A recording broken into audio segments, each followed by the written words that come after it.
y a un côté très perso, un côté très optimiste au jardin. Il y a une citation, je ne sais plus c'est qui, et qui dit un jardinier, il est forcément optimiste parce que tu plantes et tu plantes pour le futur, tu plantes jamais.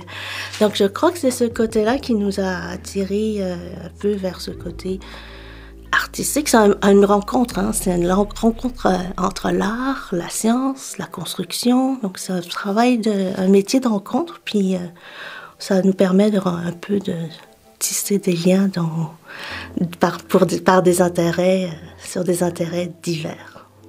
On parlait beaucoup des métiers de la lenteur, un peu dans la notion de jardin, dans la notion de tout ce qui est art textile. Il y a une certaine lenteur qu'on ne vit plus aujourd'hui avec toute la frénésie des technologies, etc. La vitesse des changements climatiques, on a voulu chercher de donner un peu un point de repère un peu plus calme.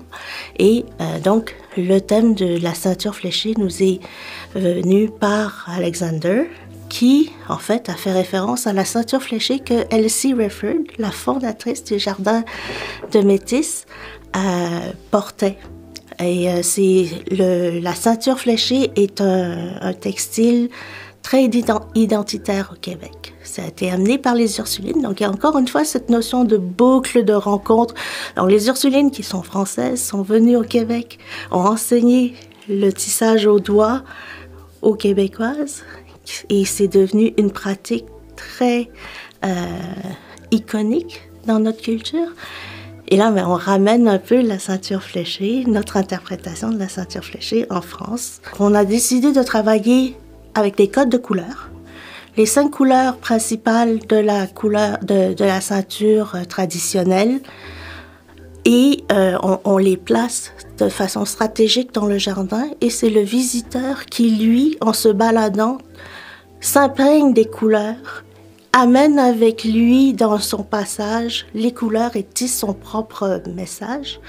Et en même temps, on a utilisé un peu le vocabulaire du tissage. Donc, il y a la droite, il y a les diagonales, il y a l'allée, le retour. C'est des vocabulaires de tissage qui ressemblent beaucoup au vocabulaire de jardin. Donc ça nous avait vraiment beaucoup inspiré. Il y a l'allée, le retour, le croisé. Donc, on a repris un peu ce message-là. Donc, notre jardin s'exprime dans la verticalité, dans la ligne et dans la diagonale, en fait, pour que les gens puissent vraiment tisser toutes les couleurs et faire leur propre ceinture fléchée. En fait, on a travaillé pour que vous puissiez voir une couleur, des superpositions, et on a travaillé une sorte de cinétique aussi où quand vous bougez, les couleurs vibrent un peu. Donc, on travaille avec un camailleux de rouge, un camailleux de bleu pour faire vivre un peu. C'est un peu ce qu'on fait dans le jardin aussi quand on plante des fleurs. On travaille avec les thématiques de couleurs. Donc, on fait la même chose avec les structures verticales, avec les cordons de polyester. C'est une évocation un peu de la ceinture fléchée, ancrée dans une évocation aussi de la forêt boréale. Parce que le thème de Chaumont et cette année, c'est source de vie. Et la forêt boréale au Québec, c'est vraiment la source de tout. Donc c'était impossible de la transposer, on voulait l'évoquer. Donc on a créé 2 ambiances différentes.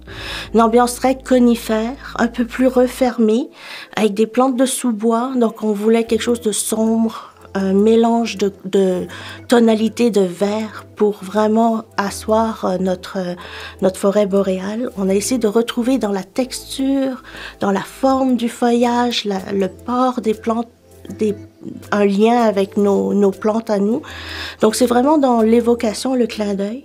Et dans la bande centrale, pour amener un peu de luminosité, mais on a essayé d'évoquer une clairière fleurie, pour l'aspect un peu plus souple, en contraste avec le côté un peu plus dur du bois. On aimerait que l'œuvre soit interactive. Donc, on a fait les écrans de plusieurs hauteurs. On aimerait que les gens puissent se pencher, un peu comme quand on visite un jardin. On aimerait que les gens se baissent, remontent, bougent un peu pour pouvoir pas juste se promener. On aimerait vraiment qu'ils puissent interagir avec les structures pour pouvoir mieux voir les couleurs, voir comment le contraste entre le végétal et les couleurs tissées interagissent.